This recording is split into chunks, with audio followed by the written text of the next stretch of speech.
Brandon Huntley-Hatfield becomes the first commit of the Kenny Payne era. Roosevelt Wheeler returns to the Cardinals program. There's a lot of stuff to talk about on this episode of the show. Let's get. You are Locked On Louisville, your daily podcast on the Louisville Cardinals. Part of the Locked On Podcast Network, your team every day. What is going on, everyone? Welcome into another episode of the Locked On Louisville podcast. Today's episode is brought to you by BetOnline. BetOnline has you covered this season with more props, odds, and lines than ever before. BetOnline is where the game starts. As always, I'm your host, Dalton Pence. I serve as a credential media member for Cardinals Sports Zone. I also do some PA announcing work for the university in various sports. I want to take this time, as always, to personally thank you for making us your first listen of the day. And just a reminder, the Locked On Louisville podcast is free on all streaming services, 5 days a week, your team every day. As I mentioned, Brandon Huntley-Hatfield has become the first commitment of the Kenny Payne era here at Louisville. We'll talk about what the Tennessee transfer brings to the table for the Cardinals. We will also discuss Roosevelt Wheeler deciding to return to the Cardinals program. And then finally, we will take a step back and look at the front court as a whole and see where the Cardinals stand. But starting out, Brandon Huntley-Hatfield, the Tennessee big man, decided on Sunday, or announced on Sunday, I should say, that he will be transferring to the University of Louisville. Now, if you've been following this recruitment, it was one that kind of picked up very quickly ever since he entered the transfer portal. I think it was a list cut of 6 schools, 5 or 6 schools, and he had a very extensive 2 weeks planned of visits, back to back to back to back. It seemed like going into the week that he was a very favorable Auburn lean, and that it was going to take a lot for the Tennessee big man to, change mindsets. But he visits the Cardinals program, the Derby City, during Thunder over Louisville, and commits on Sunday, which I think does a lot in terms of instilling confidence in Kenny Payne to be able to seal the deal on official visits for both transfers and for high school recruits. But overall, I think that this is a solid addition to the Cardinals program. Now, statistically speaking, Huntley-Hatfield, not necessarily a guy that set the world on fire in his freshman season at Tennessee. The 6'10", 246-pound big man only averaged 3.9 points per game, 3 rebounds per game, shooting the ball 45% from the field, 15% from behind the arc, and blocking a total of 0.3 shots per contest. Started the last, I think it was 12 games for the Volunteers. Had a solid game against Kentucky in the SEC tournament. Looked good in the NCAA tournament as well. So definitely started to play his better ball as the season progressed. So, and I think it's worth noting that Huntley-Hatfield reclassified into the 2021 class and the 2022 class, which is the class that is set to get into college this upcoming fall. He was ranked as a top 5 commit. He's a player that, a lot of people talked about as a possible, top 10 pick. I'm going to look that up real quick. There was a nice scouting report on Huntley-Hatfield on 24/7 Sports that I apologize that I didn't have up already.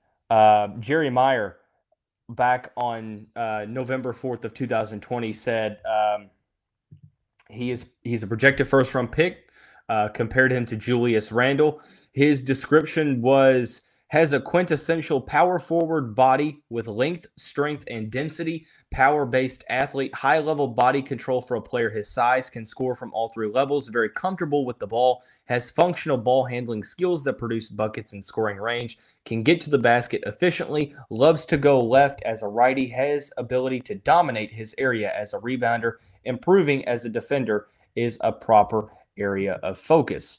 Evan Daniels, back in 2019, said this about Huntley-Hatfield.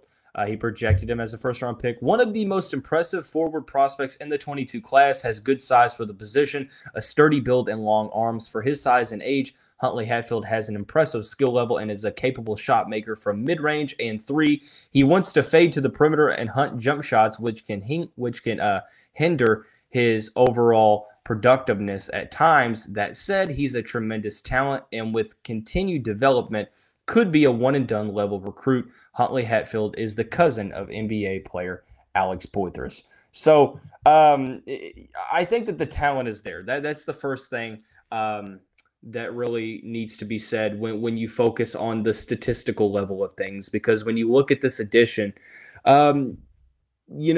it's hard to spin this as it's a home run get for Louisville when the guy averaged less than 4 points and 4 rebounds per game, respectively. And I'm not saying that it's a grand slam. The guy's going to be a top 5 pick next year, but I do think that this is a very, very solid addition to the University of Louisville men's basketball program. Now, for starters, it adds front court depth. A player that has played at the Power 5 level before, has shown flashes of being very, very solid on both ends of the court.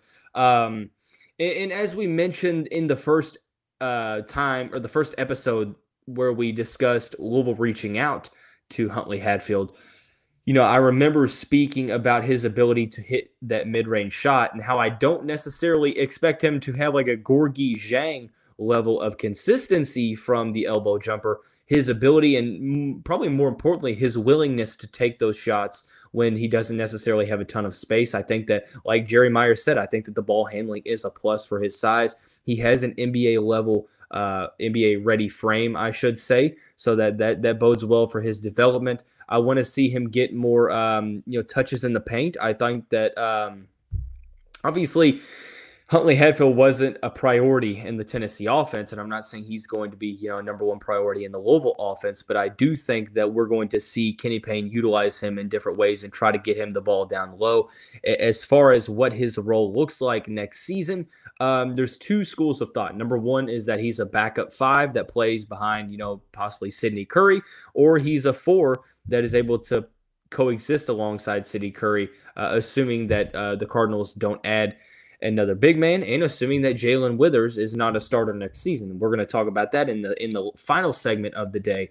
But ultimately, I think that we're going to see, Huntley-Hatfield averaged 12.5 minutes per game last season, appeared in 35 games. I think that you're going to see a drastic uptick in minutes to where, you're probably looking, north of 20 minutes per game. I'm interested to see how a offseason with Kenny Payne and Danny Manning, two guys that are known for being able to develop big men. I want to see how an offseason with those two help Brandon Huntley-Hatfield in the long run, which facets of his game he's able to improve the most. I would like to see him become a better rim blocker, a rim blocker, a shot blocker, a rim protector, I should say. But at the end of the day, this is a solid addition. It's not one of those things to where I think he's going to turn into a lottery pick next season. Could he end up being a first-round pick in the future? I think he has the talent to be that.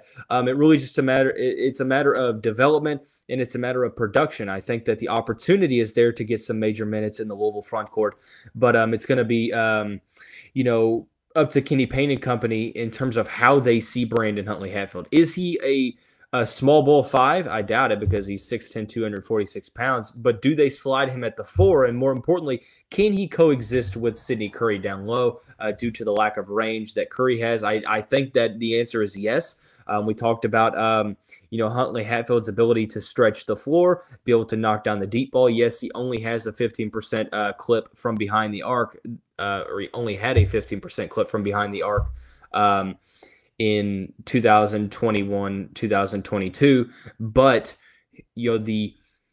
the overall expansion of his range, I think, is on the right track, considering the fact that he has shown his ability to knock down that mid-range. And not only that, I love his ability to, the big-to-big passing.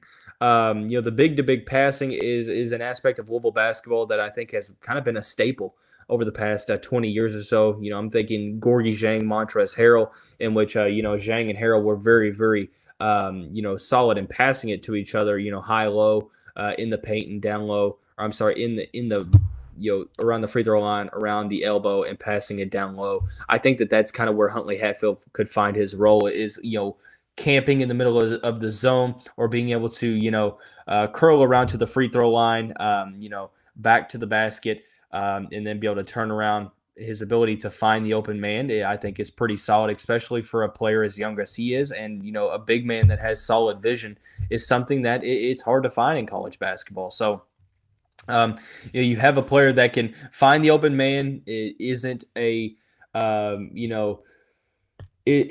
player that stops the flow on offense in terms of cohesion because, once he gets the ball, it's not like a predetermined, decision to shoot it. I think that he does a great job of surveying the defense. He does a solid job of passing down low to fellow big men. And ultimately, a role next season. I'm going to say that I think he's going to compete with Jae'Lyn Withers for that starting 4 spot. I don't know if he's going to get it. I think that I'm pretty high on Jae'Lyn Withers' production. I still think that he has a ton of production left in him. So wouldn't surprise me either way, but nonetheless, he is going to be a very, very significant contributor for next year's season.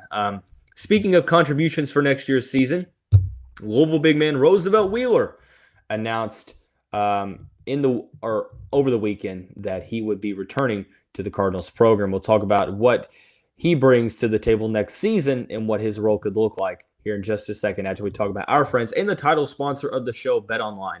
BetOnline.net is your number one source for all of your betting stats and sports info. Find all of the latest sports developments, league reviews, and news, including this year's basketball playoffs and the start of the Major League Baseball season. BetOnline is your continued source for all of your sporting wagering information, from live betting to playoffs, esports, and more. Head to the website today or use your mobile device to learn more about the trends in action. BetOnline is where the game starts. Hey, Cardinals fans, thanks again for making Locked On Louisville your first listen every day. Today, do not forget, for the first time ever, Locked On is hosting live coverage of the 2022 NFL Draft from our studios in Dallas with pick-by-pick analysis from our local team experts and draft gurus. Tune in all 3 days as our draft team guides you through every pick and every trade in real time. It all starts today at 7 o'clock Eastern Time, available on Locked On NFL on YouTube and on the Odyssey app. Transitioning into another player that will be on the team next season in the front court, that is Roosevelt Wheeler, the freshman for the Cardinals from Richmond, Virginia. Appeared in 21 contests this past season, averaging 1.6 points per game, 1.7 rebounds per game on 63% shooting, 75% from the line.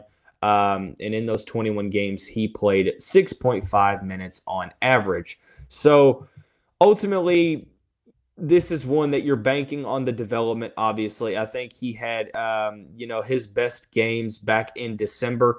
They played Southeastern Louisiana. He had 6 points, and in the next game against Western Kentucky, he had 8 points. But after that, it's hard to make a huge impact with 6.5 minutes of nightly game action. The 6'10", 240-pound, I guess you could say sophomore now. He was a freshman last season, but sophomore now. Didn't necessarily see a lot of the court. You had Malik Williams. Sidney Curry was a star that was forming. Jae'Lyn Withers was getting minutes. J.J. Traynor, Gabe Wisnitzer, Roosevelt Wheeler didn't necessarily get a lot of minutes. So partly, in fact, there's two things to discuss in terms of Wheeler's season last year. Number one, I think that he deserves some more minutes than what he got. I thought that he looked solid at times, but it's hard to ask a guy to develop when he's not necessarily playing a ton. And that kind of is what it is. He's a freshman big man who had to learn the system and everything like that. And playing behind Malik Williams, playing behind Sidney Curry, Jae'Lyn Withers. So the minutes are already scarce.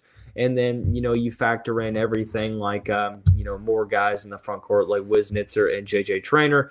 And overall, I thought that Roosevelt Wheeler should have saw more time this past season for the Cardinals. I'm not saying, playing 20 minutes a night, but, playing 10 minutes a night is a lot better than 6.5. So it's hard to ask a guy to truly develop throughout a season when he's not getting a lot of opportunity to get some big-time minutes. So, but the second thing, and this is probably the most important thing that we can't forget, is the guy is still coming off rehabilitation for that Achilles injury that he suffered. I think it was his senior year or going into his senior year. the Achilles injury, and we mentioned it, is probably one of, if not the toughest, sports-related injury that's that's probably the hardest to come back from. It used to be the ACL tear, but it seems like ACL tears, the rehabilitation and the recovery time has been light years better than it was 5-10 years ago. The Achilles is still one of those that it takes you out at least a year and maybe even a little longer. We saw what an Achilles tear did to DeMarcus Cousins, a player who was averaging 25 and 14, obviously maybe hyperbolic, but definitely you can tell a difference from DeMarcus Cousins pre-Achilles injury and post-Achilles injury. So big men and Achilles injuries do not mix well. Players and Achilles injuries do not mix well. We can look at Kevin Durant and think, okay, well, he's the best NBA scorer of all time. He's an exception. Not a lot of players are able to come back with that level of explosiveness. So hopefully his, rehabilitation, he continues to rehabilitate and just get that leg stronger and be able to get some of that bounce back because, Roosevelt Wheeler was a top 40 recruit before that Achilles injury. And that's something you definitely have to focus on because I do think that the talent is there. I think that, what's his role going to be like next season? Well, I think that he is one of the players that Kenny Payne is going to really take under his wing and try to develop to where he's able to play, 12, 14, 15 minutes a night next season. But, year 3 is where, you get to a level to where, okay, maybe now if all goes right, you're talking about a possible NBA draft selection, averaging less than 2-2.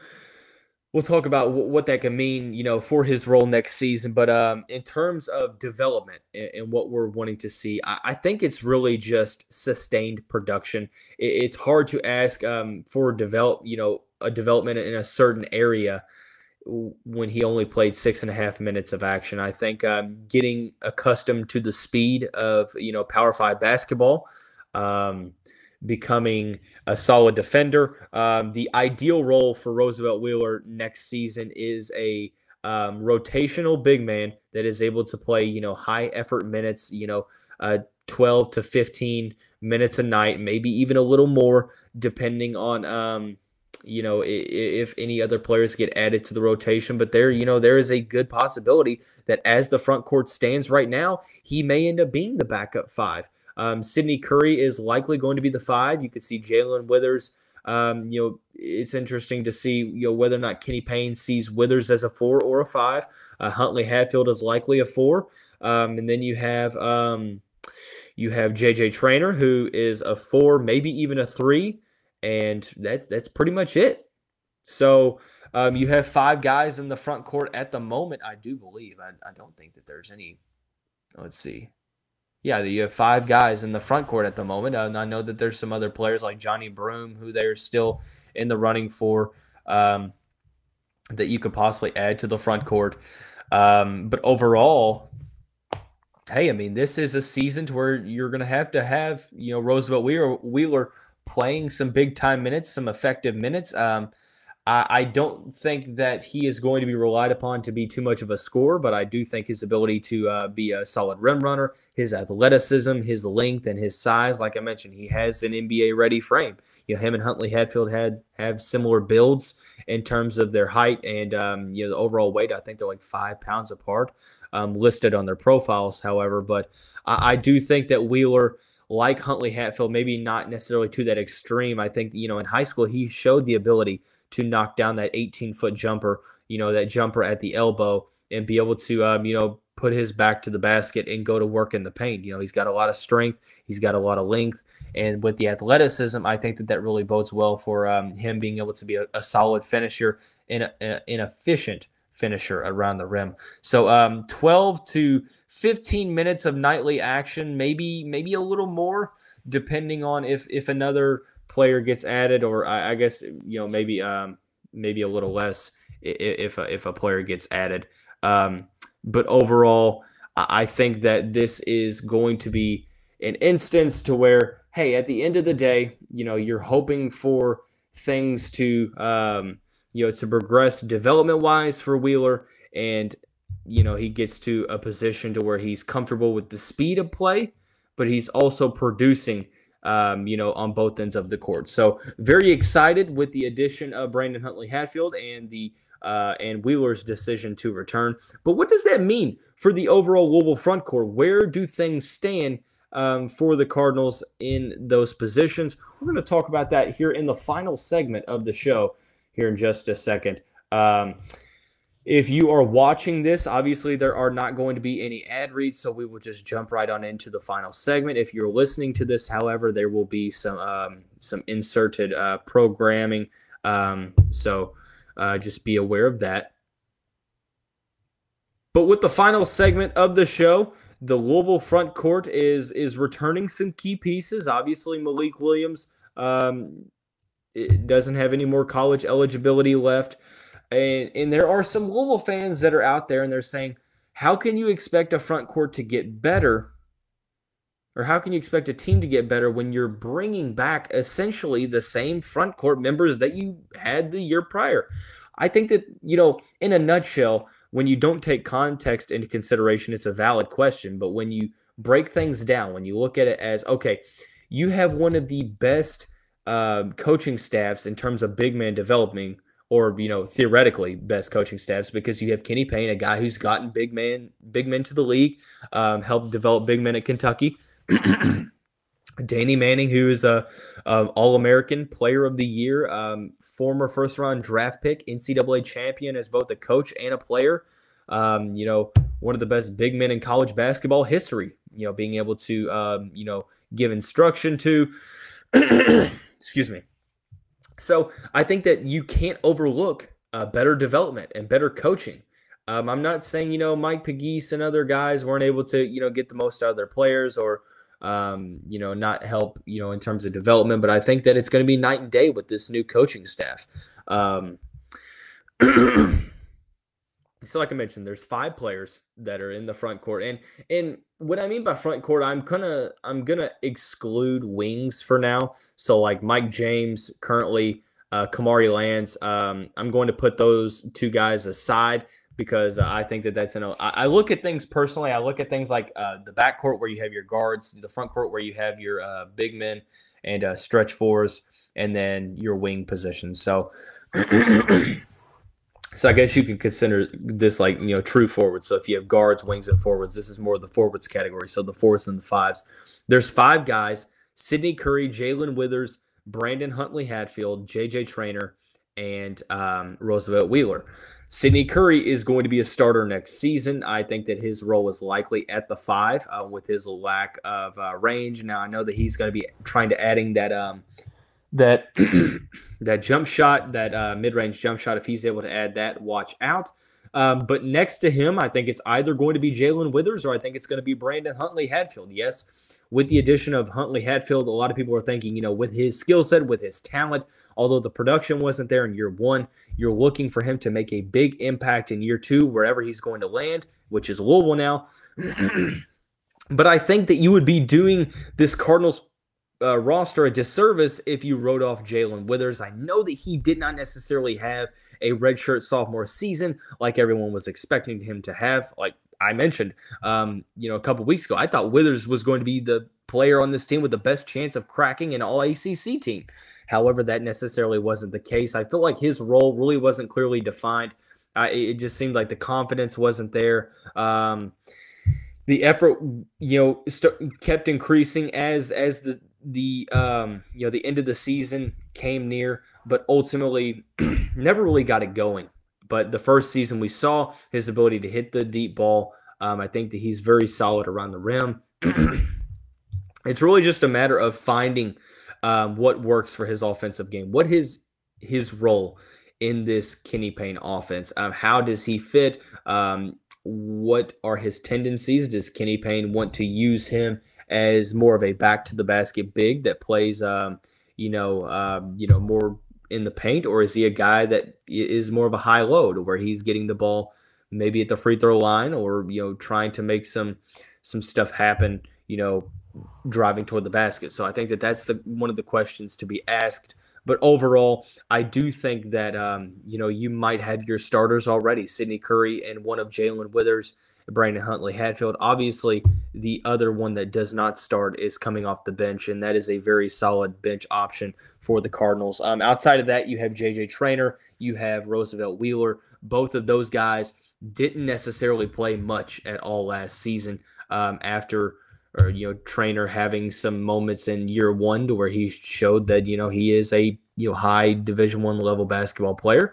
And Roosevelt Wheeler showed before he tore his Achilles that, he's got a lot of athleticism and a lot of, a lot of skills around the rim and ability to shoot in the mid-range. So I think that in terms of adding more guys, you have to look at it this way. Louisville already has eight commitments, eight guys on the roster. You have those five. You have Mike James, you have Kamari Lands, and you have L. Ellis.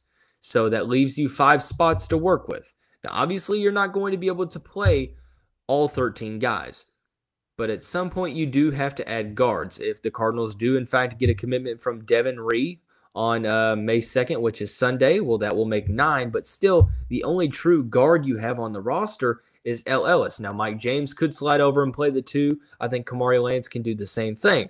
But, I think that Louisville's going to add probably 2 to 3 guards and maybe, 1 to 2 more wings. So it's very, very possible to think that the Cardinals may be done addressing the front court, especially if they get some wings that can slide down and play the 4. And there's a lot of possibility. Position versatility is a big thing to have, especially in today's basketball landscape. So I think, you have your 2 deep. Now, whether or not there's an odd man left out, I think that's kind of yet to be seen. What does next year look like for J.J. Traynor and Roosevelt Wheeler? I think that those 2 are the ones we have to focus on the most, because you're going to have a solid season from Sidney Curry. You're going to have Jae'Lyn Withers. You're going to have Brandon Huntley-Hatfield playing a ton of minutes for the Cardinals. The real wild cards here are, what do J.J. Traynor and Roosevelt Wheeler bring to the table for this offense, and I guess for this defense as well, for the team as a whole collectively? Are they going to be guys that force Kenny Payne to play them in rotational minutes? Who is the backup 5? Does J.J. Traynor slide down to the 5? It's hard to really answer these questions as well when you don't necessarily know what roles Kenny Payne envisions them in. So, we could be talking about